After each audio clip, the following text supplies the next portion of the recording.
भीख मांगती मिली थी इस स्टार की पत्नी। लता मंगेशकर और किशोर कुमार को किया था लॉन्च। खुद की भी कंगाली में हुई थी मौत। बॉलीवुड के कई ऐसे सितारे रहे जिन्हें सफलता की सीढ़ियों पर तो सबने सलाम किया, पर जब करियर ढला तो किसी ने उन्हें पूछा तक नहीं।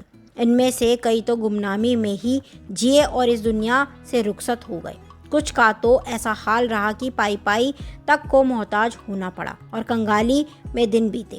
ऐसा ही एक स्टार रहा जिसने इंडस्ट्री में स्वर कोकिला लता मंगेशकर और किशोर कुमार को लॉन्च किया था, लेकिन इन दोनों को ही स्टार बनाने वाला शख्स आखिरी वक्त में कंगाल हो गया था। पत्नी भी रेलवे स्टेशन पर भीख मांगती मिली।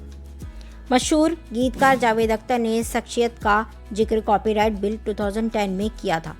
यह थे खेमचंद्र प्रकाश, जो भारतीय सिनेमा के जाने माने म्यूजिक कंपोजर थे। जावेद अख्तर लंबे समय से लेखकों, संगीतकारों और गानों के निर्माण में शामिल अन्य कलाकारों को रॉयल्टी देने की प्रथा का समर्थन करते रहे हैं। उन्होंने खेमचंद्र प्रकाश का उदाहरण देते हुए बताया था कि कैसे उन जैसी शख्सियत और उनका परिवार को बचाने के लिए कोई सिस्टम नहीं था और वो गुमनामी के अंधेरे में खो गए।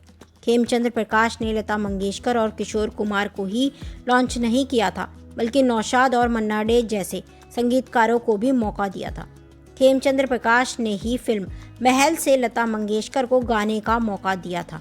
उससे पहले प्रोड्यूसर चंदू लाल सिंह ने उन्हें रिजेक्ट कर दिया था और खेमचंद्र स्वर कोकिला की ढाल बनकर खड़े हुए थे और उन्हें सपोर्ट किया था। इसके बाद खेमचंद्र प्रकाश ने लता मंगेशकर को फिल्म जिद्दी में गाने का मौका दिया और आएगा आने वाला गाने ने उन्हें घर घर मशहूर कर दिया। लेकिन दुख की बात यह है कि खेमचंद्र प्रकाश महल की सफलता नहीं देख सके थे, क्योंकि उनका ये 1950 में लीवर सिरोसिस के कारण निधन हो गया था। तब वह 52 ईयर्स के थे। खेमचंद्र प्रकाश की पत्नी और बेटी फिल्म इंडस्ट्री से कोई सपोर्ट न मिलने के कारण गरीबी से उन्हें जूझना पड़ा। जावेद अख्तर ने ईयर 2012 में अपने राज्यसभा भाषण में कॉपीराइट बिल 2010 का समर्थन व्यक्त करते हुए खेमचंद्र प्रकाश की दुर्दशा का जिक्र किया था। जावेद अख्तर ने कहा था कि आएगा एक दिन आएगा। बहुत मशहूर गीत था और 60 ईयर पहले लिखा गया था। यह गीत अपने समय के बेहद काबिल कंपोजर खेमचंद्र प्रकाश ने लिखा था। जब उन्होंने खेमचंद्र प्रकाश को 13,000 रुपीज़ देने के लिए ढूंढा तो पता चला कि उनकी पत्नी मलाड में भीख मांग रही थी। यह आश्चर्य की बात नहीं है, ऐसी कई कहानियां हैं। खेमचंद्र प्रकाश का जन्म 12 दिसंबर 1907 को जयपुर में हुआ था। उनके पिता गोवर्धन दास मधो सिंह द्वितीय के राजदरबार में ध्रुपद गायक थे।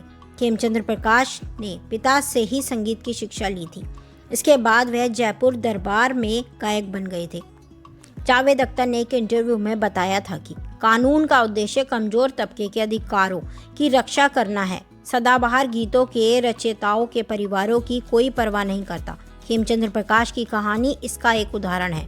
कुछ समय पहले उनकी पत्नी मुंबई के मलाड स्टेशन पर भीख मांगती पाई गई। अगर प्रकाश के परिवार को उनके म्यूजिक से पर्याप्त रॉयल्टी मिलती तो उनकी ऐसी हालत नहीं होती। आप हमें कमेंट कर बताएं जरूर कि खेमचंद्र प्रकाश के बारे में आप क्या कहना चाहते हैं और क्या ये स्थिति सही है और क्या इन कलाकारों को रॉयल्टी मिलनी चाहिए। आप हमें कमेंट कर अपनी राय जरूर बताएं। हमारे चैनल को लाइक कीजिए, शेयर कीजिए, सब्सक्राइब कीजिए। Thanks for watching.